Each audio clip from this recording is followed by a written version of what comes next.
첫 번째, 지진 발생 후 2분 14초가 지나 리히터 규모 4.2의 두 번째 지진이 발생합니다. 이는 첫 번째보다 250배나 더 큰 규모로 북유럽 전역의 지진계에 기록되고 멀리 알래스카에서도 감지됩니다. 이 두 번째 폭발은 거의 3톤에 달하는 TNT와 맞먹는 위력입니다. 첫 번째 사건은 화학 반응이었지만 쿠르스크에서 선원들의 목숨을 앗아간 마지막 화학 반응은 아니었습니다. 이 영상은 축약된 버전입니다. 전체 영상을 보고 싶으시면 위에 링크를 남겨두겠습니다. 쿠르스크는 1994년에 완공되어 진수되었습니다. 쿠르스크는 12월 30일 러시아 해군에 인도되어 러시아 북방 함대의 일부가 됩니다. 쿠르스크는 무르만스크주의 비디아예보를 모항으로 배정받습니다. 쿠르스크는 선수에서 선미까지 154m, 폭은 18.2m, 휠수는 9m입니다. 쿠르스크는 600m 깊이까지 잠수할 수 있으며 최대 120일 동안 잠수 상태를 유지할 수 있습니다. 함교 상부 구조물은 북극의 얼음을 뚫고 나갈 수 있도록 보강되어 있습니다. 쿠르스크는 24기의 그라니트 순항미사일과 선수에 8개의 어뢰 발사관을 장착하고 있습니다.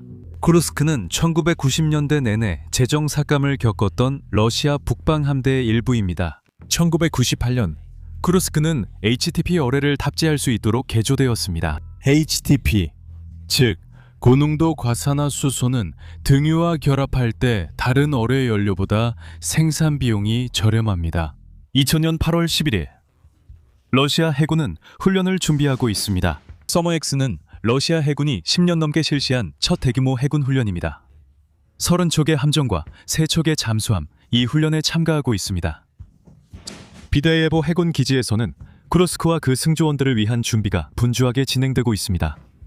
분주한 움직임 속에서 어뢰 하나가 떨어집니다. 밀봉 부위 주변에 약간의 HTP가 있긴 하지만 손상된 흔적은 없어 보입니다. 승조원들은 이 사건과 HTP의 존재를 보고한 뒤 계속해서 쿠르스크의 모의탄도와 보급품을 싣는 작업을 이어갑니다. 2000년 8월 12일 아침, 쿠르스크는 바렌츠 해에 있습니다. 8시 51분, 쿠르스크는 어뢰 훈련 발사를 허가해달라고 요청하고 승인을 받습니다. 쿠르스크는 발사 심도인 20m까지 잠수하고 잠망경을 통해 수면을 관찰합니다. 발사 승무원들은 2번 구획의 통제실을 지나 잠수함의 선수에 위치한 1번 구획으로 들어갑니다. 1번 구획과 2번 구획 사이에는 공기덕트가 있습니다. 이 동일한 공기덕트는 잠수함의 9개 방수구획 전체를 관통해 이어져 있습니다. 최선의 방법은 격벽 해치처럼 덕트도 밀폐하는 것이지만 선원들은 해치를 열어둡니다. 승조원들이 어뢰를 발사한 지 거의 3년이 다 되어갑니다. 그들은 HTP 어뢰를 다루고 발사하는 훈련을 받은 적이 없습니다.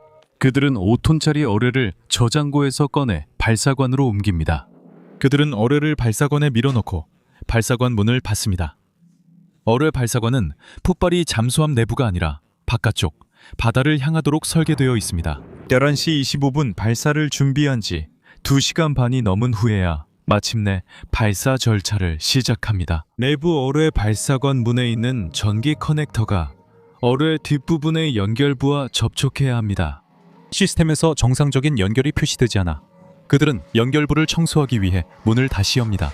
HTP는 밀봉되어 있을 때는 일반적으로 안정적이지만 촉매와 접촉하면 부피가 5000배로 팽창하고 화학 반응을 통해 산화제로 작용합니다.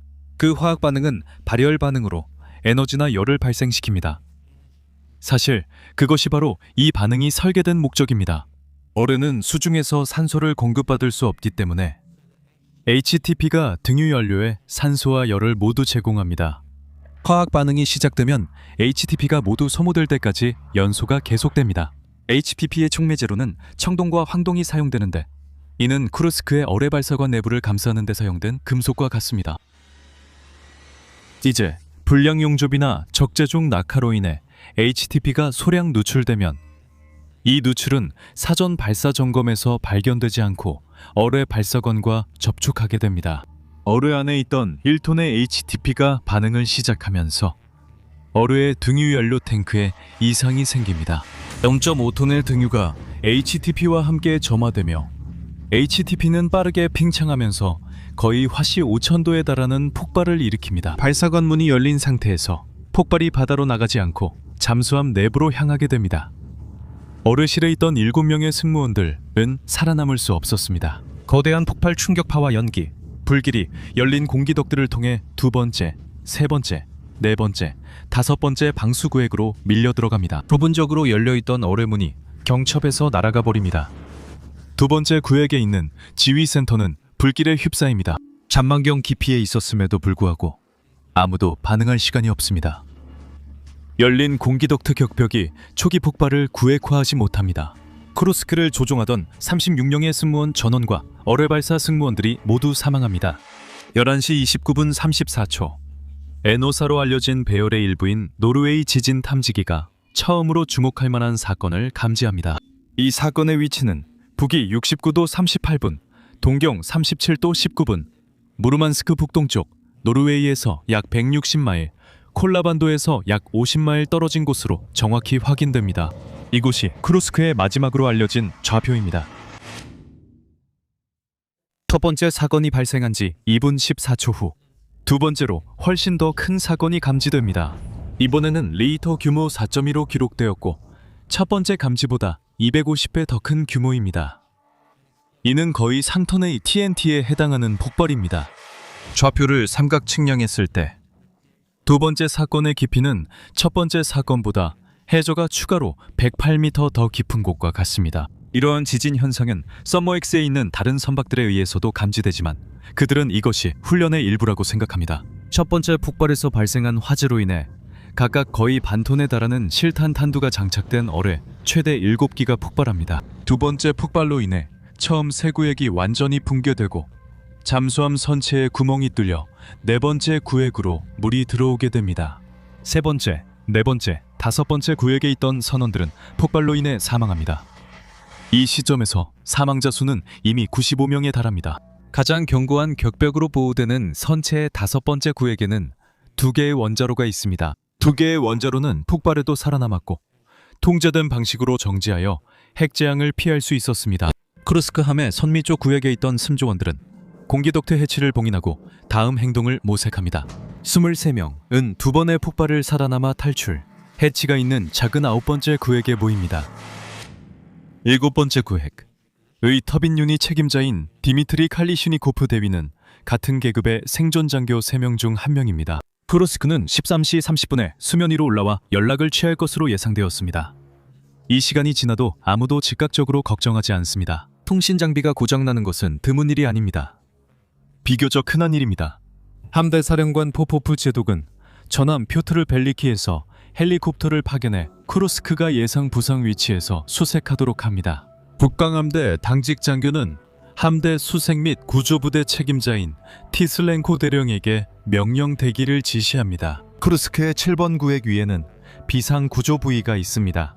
이 부위는 화재나 급격한 압력 변화와 같은 비상 상황에서 자동으로 전개되도록 설계되었습니다. 1999년 현역 임무 중에 이 부위는 탐지될 가능성을 피하기 위해 비활성화되었고 다시 켜지지 않았습니다. 9번째 구획에 있는 남자들은 이제 벅찬 결정을 내려야 합니다. 그곳에는 탈출 해치가 있어서 열고 수면까지 헤엄쳐 나갈 수 있습니다. 구조 후드는 수면까지 100m를 헤엄칠 수 있는 공기를 제공합니다. 폭발로 인해 선체가 뒤틀렸습니다. 방수 격벽 해치에서 물이 새고 있어서 9번 구획이 천천히 물로 차오르고 있습니다. 물이 차오르면서 구획 내부의 공기 주머니가 압축되고 있습니다. 지금은 내부의 공기 압력이 아직 수면과 거의 같습니다. 이 말은 즉 만약 그들이 지금 바로 해치를 연다면 감화병의 위험이 낮다는 뜻입니다.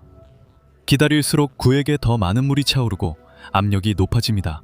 이것은 시간이 지나면서 더 높은 압력의 공기를 들이마시고 그로 인해 몸이 질소를 흡수하기 시작한다는 의미입니다. 만약 그들이 해치를 열고 상승하는 것을 너무 오래 기다리면 수면으로 헤엄칠 때 감화병에 걸리게 됩니다. 그들은 근처에 구조선이 있어 언젠가 구조될 거라 생각하지만 이 결정은 결코 간단하지 않습니다. 그들이 해치를 여는 순간 그들의 운명은 결정됩니다. 에어로 구획이 이미 침수되었을 수도 있기 때문에 해치를 열면 9번째 구획 전체가 완전히 침수될 것입니다. 부상당한 선원들이 해치를 통해 나가서 수면까지 헤엄쳐 올라온다고 해도 바렌츠 해의 물은 얼음처럼 차갑습니다. 그들은 길어야 1시간 정도밖에 버티지 못할 것입니다. 바다에서 사람을 찾는 건 건초더미에서 바늘을 찾는 것과 같습니다.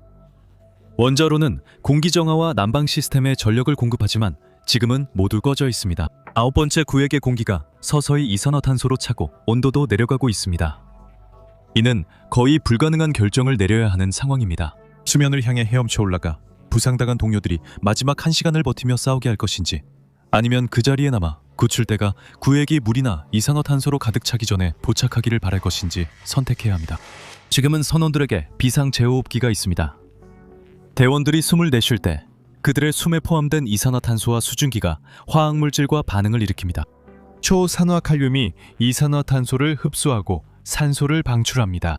화학 반응이 일어난 후에는 초산화칼륨이 소모되고 카트리지를 교체해야 합니다. 대원들은 카트리지의 공급이 제한되어 있지만 구조를 기다리기로 결정합니다. 22시 30분에 북방함대에서 비상사태가 선포되고 훈련은 중단됩니다. 잠수함 내부에서 대원들의 제호흡기 카트리지가 점점 부족해지고 있습니다. 칼레시니코프 대위와 2명이 제호흡기 시스템에서 카트리지를 교환하기 시작합니다. 구에게는 여전히 천천히 물이 차오르고 있고 완전히 어둡습니다. 대원 중 1명이 균형을 잃고 초산화칼륨 카트리지를 들고 차가운 물에 빠집니다. 초산화칼륨은 첫 번째 폭발을 일으킨 과산화수소만큼이나 반응성이 강합니다. 카트리지가 기름진 물 속에 잠기자 화학 폭발과 섬광화재가 일어나고 수면이 구획벽에 탄자국이 남습니다. 칼레시니코프의 복부는 산에 의해 화상을 입어 내부 장기가 드러납니다. 그의 머리와 목의 살은 폭발로 벗겨집니다. 다른 대원들은 불길과 피부를 태우는 화학물질을 피하기 위해 물속으로 뛰어듭니다. 인간이 생존하려면 최소한 19.5%의 산소를 호흡해야 합니다. 불길은 순식간에 사그라들지만 남자들이 숨을 쉬기 위해 물 밖으로 나오면 공기 중의 산소는 이미 불에 의해 소모되어 버렸습니다. 생명을 위해 설계된 화학 반응이 이제는 그들을 죽음에 이르게 했습니다.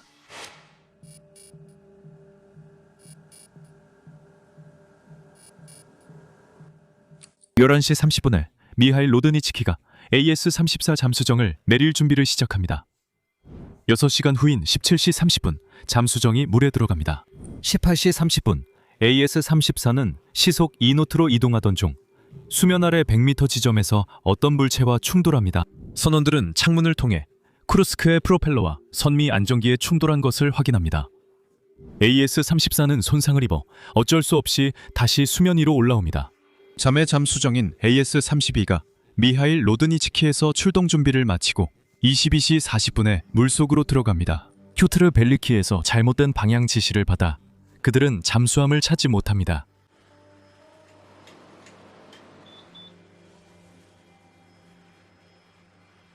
(8월 14일) 월요일 오전 1시에 AS-32가 다시 수면 위로 올라옵니다. 오전 동안 구조 예인선 니콜라이 샤이카 SB-131이 침몰한 잠수함의 첫 번째 영상을 확보하는 데 성공합니다. 심해 카메라 장비를 사용하여 잠수함의 선수부터 선미까지 심각한 손상이 있음을 보여줍니다. 크루스크는 25도 각도로 기울어져 있으며 선수 부부는 5도에서 7도 정도 아래로 내려가 있습니다. 선수는 수심 108m 지점에서 약 22m 정도 점토 해저에 박혀 있습니다. 또한 잔망경이 올라가 있다는 보고도 있습니다. 8월 19일 침몰 후 정확히 일주일 만에 노르웨이 선박이 영국의 LR5 구조 잠수정을 싣고 도착합니다. 러시아가 외국의 지원을 받아들였음에도 불구하고 노르웨이 잠수부들에게는 여전히 제한이 있습니다. 그들은 잠수정들이 연결을 시도하고 있는 동일한 탈출 해치, 즉 선미 쪽 9번째 구획에 있는 해치에서만 작업이 허용됩니다. 그들은 구조 트렁크의 공기 조절 밸브 조작도 허용됩니다. 사건이 발생한 지 10일이 지난 8월 21일에 구조 트렁크에 접근했을 때 그 안은 물로 가득 차 있었습니다. 내부 해치가 열리자 9번째 구획에서 작은 공기방울이 흘러나옵니다. 그들은 카메라를 내려보내 23명의 선원들의 시신을 확인합니다. 네덜란드의 두 인양 회사인 스미츠 인터내셔널과 마무트가 쿠르스크 인양 계약을 맺습니다. 이것은 약 6,500만 달러가 소요된 것으로 추정되는 이 분야 최대 규모의 작전입니다. HTP 어뢰의 위험성을 인식한 러시아 해군은 모든 HTP 어뢰를 퇴역시키라고 명령합니다. 러시아는 2011년에 나토 수색 및 구조 훈련에 참여하기 시작합니다. 러시아 해군은 매년 훈련하는 심해 잠수사의 수를 20명에서 40명으로 2배로 늘립니다.